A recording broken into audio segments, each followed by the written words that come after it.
নমস্কার বন্ধুরা, শঙ্করী কিচেনে সকলকে স্বাগত। আজ দুটো রেসিপি আপনাদের সাথে শেয়ার করব। এক হচ্ছে আমুদিনির চাটনি, আর এক হচ্ছে আমুদিনির বড়া। লীলা মজুমদারের রান্নার বই থেকে এই রেসিপি দুটো আমার তৈরি করা। তার অনেক রান্নাতে আমুদিনির উল্লেখ আছে। আমুদিনি দুঃখী মানুষদের রান্না করতেন, আর সেই রান্না হতো খুবই সুস্বাদু। এই রান্নাগুলোর এখন বিশেষ চল নেই, তবে আমার রান্নাগুলো খুব ভালো লেগেছে, তাই আপনাদের সাথে শেয়ার করছি। আমুদিনি বলতেন, কাঁচা কলাটিকে ঘেন্না করোনি। যেহেতু আমুদিনি এই রান্নাগুলো করতেন, তাই রান্নাগুলোর নাম তার নাম অনুসারেই করা হয়েছে, আমুদিনির চাটনি। উপকরণ হচ্ছে কাঁচা কলা। তিনি বলতেন, কাঁচা কলাগুলোকে হলুদ জলে একটু সেদ্ধ করে নাও। আমিও সেই অনুযায়ী কাঁচা কলাগুলো হলুদ জলে সেদ্ধ করলাম। কাঁচা কলাগুলো সেদ্ধ হয়ে যাওয়ার পর জলটা ঝরিয়ে নেব। আচ্ছা, এবার বলি আমুদিনি কে ছিলেন। আমুদিনি ছিলেন লীলা মজুমদারের বাড়ির বুড়ি আয়া। আজকের রেসিপি দুটো দেখার পর আপনাদের যদি ভালো লাগে তাহলে অবশ্যই একটা লাইক, শেয়ার ও কমেন্ট করবেন। বেল আইকন সমেত আমার চ্যানেলটা সাবস্ক্রাইব করে আমার পাশে থাকবেন। বেল আইকনটা ক্লিক করা থাকলে আমার যে কোনো রেসিপি বা আমি চাই আপলোড করি না কেন, সবার আগে নোটিফিকেশন আপনার কাছেই পৌঁছে যাবে। কাঁচা কলাটা সেদ্ধ হয়ে গেছে। এই রান্নাগুলো খেতে যেমন ভালো, তেমনি খাদ্যগুণও অনেক বেশি, খরচও কম। অবশ্যই এই রান্নাগুলো ট্রাই করবেন, আশা করছি আপনাদের খুব ভালো লাগবে। কাঁচা কলার ভেতরের শাঁসটা আমি নিয়ে নেব, খোসাটাও কিন্তু আমি ফেলবো না। খোসাটা দিয়ে আমি বড়া করব। কিভাবে করব পুরো রেসিপি দেখতে থাকবেন। কাঁচা কলার শাঁসগুলো বের করে নিতে হবে। শাঁস আলাদা রাখবো, খোসা আলাদা রাখবো। কাঁচা কলাগুলোকে আমি পাতলা পাতলা চাকা চাকা করে কেটে নিচ্ছি। কিছুটা আমি আমার মতো করে তৈরি করে নিচ্ছি। কাঁচা কলাগুলো ঠান্ডা করে এরম পিস করলে সুবিধা হতো, কিন্তু আমি গরম অবস্থাতেই করছি, আমার একটু তাড়া ছিল।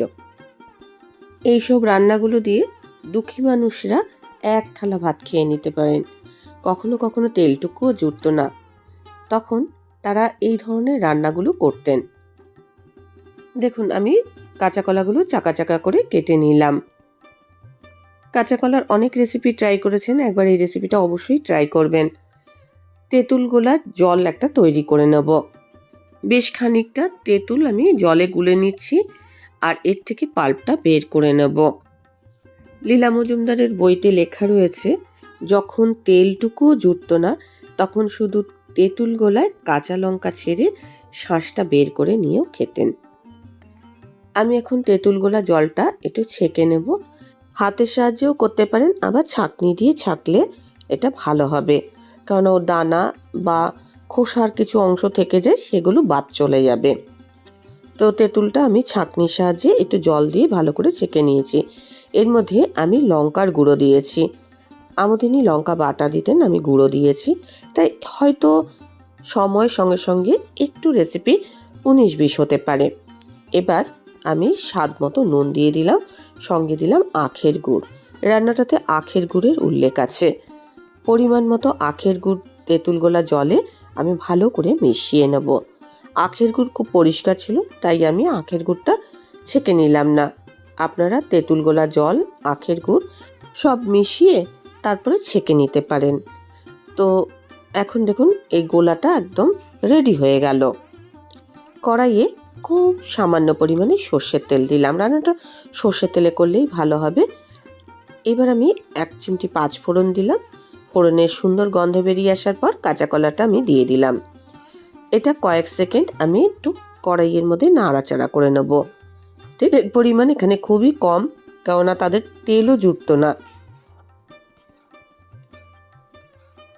এবার তেঁতুল গোলা জলটা আমি দিয়ে দিলাম, আর খুব ভালো করে ফুটিয়ে নেব। শেষ পাতে এই আমুদিনির চাটনিটা পরিবেশন করতে পারেন।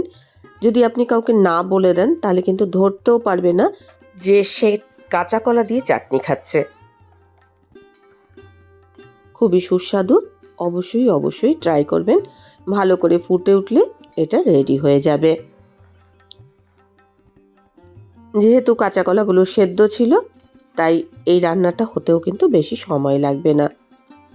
একেবারে শেষ পাতে এটা পরিবেশন করুন, সুস্বাদু পুষ্টিকর একটা চাটনি, খুবই ভালো লাগবে। এটা ঠান্ডা করে পরিবেশন করবেন। আর চাটনি তো রেডি।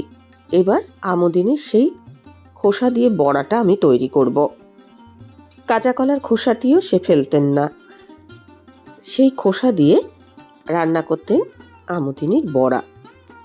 বাইরের যে শক্ত অংশটা আছে সেই অংশটাকে আমি ছাড়িয়ে নিচ্ছি, কেননা এটার মধ্যে একটু আঁশ মতো হয়, সেটা মুখে পড়লে খেতে ভালো লাগবে না। কাঁচা কলার খোসার গায়ে যে কাঁচা কলার অল্প অল্প অংশটা লেগেছিল সেই অংশটা কিন্তু ছিল, সেটা কিন্তু আমি চেঁচিয়ে নিয়ে নিই। যেইভাবে আমি বাইরের খোসাটা ছাড়াচ্ছি সেইভাবে সব খোসাগুলো থেকে আমি এই শক্ত অংশটা বাদ দিয়ে দেব। এটা দেখতে এই রকম হবে। পুরোটা থেকে আমি দেখুন শক্ত খোসাটা বাদ দিয়ে দিয়েছি। এবার এর মধ্যে আমি এক এক করে উপকরণ মেশাবো। কি কি উপকরণ মেশাবো চলুন দেখিয়ে দিই। এর মধ্যে আমি 2 কাঁচা লঙ্কার কুচি দিয়ে দিয়েছি, 1 চিমটি কালো জিরে দিচ্ছি। আমুদিনি কিন্তু কালো জিরে দিতেন না, আমি এখানে কালো জিরে অ্যাড করলাম। এর মধ্যে আমি দিয়ে দিচ্ছি চালের গুঁড়ো। আমুদিনি কিন্তু চাল বাটা ব্যবহার করতেন। 2 চা চামচ চালের গুঁড়ো দিয়ে ভালো করে চটকে চটকে মাখিয়ে নিলাম। এই রান্নায় হলুদ কিন্তু ব্যবহার করিনি, তার কারণ হলুদ দিয়েই কাঁচা কলাটা সেদ্ধ করা রয়েছে। আর কাঁচা কলার যে কষকষ ব্যাপারটা, সেই কষকষ ব্যাপারটা কিন্তু চলে গেছে। চালের গুঁড়ো দিয়ে খুব ভালো করে আমি চটকে মাখিয়ে নিচ্ছি। যেহেতু চালের গুঁড়ো ব্যবহার করেছি তাই একটু জল দিয়ে এটা মাখলে ভালো হবে, তাই আমি অল্প অল্প জলের ছিটা দিয়ে এই কাঁচা কলার খোসাটাকে মাখিয়ে নিচ্ছি। চালের গুঁড়ো দিয়ে এই রান্নাটা করলে খেতে মচমচে হবে। আর এখন দেখুন এই যে কাঁচা কলার খোসাটা দেখতে এইরকম হয়েছে। আচ্ছা, নুনই তো দিতে ভুলে গেছিলাম, তাই এখন নুনটা অ্যাড করে দিলাম। ভালো করে মাখিয়ে নেব। তো মণ্ডটা রেডি।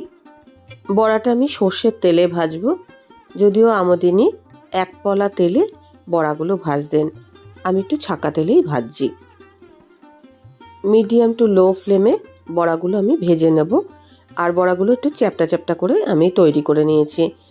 3টে কাঁচা কলা দিয়ে আমি রান্নাটা করেছি।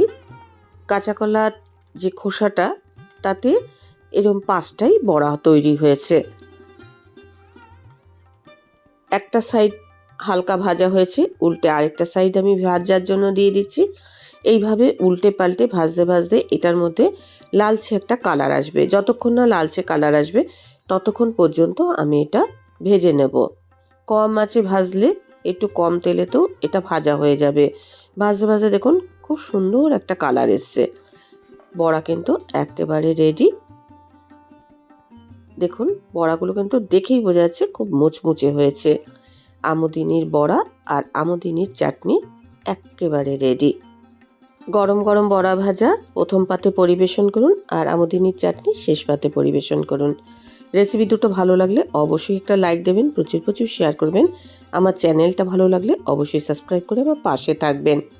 আজকের রেসিপি এই পর্যন্ত। দেখা হবে নতুন কোনো রেসিপি নিয়ে নতুন কোনো এপিসোডে। এতক্ষণ আমার সঙ্গে থাকার জন্য অনেক অনেক ধন্যবাদ।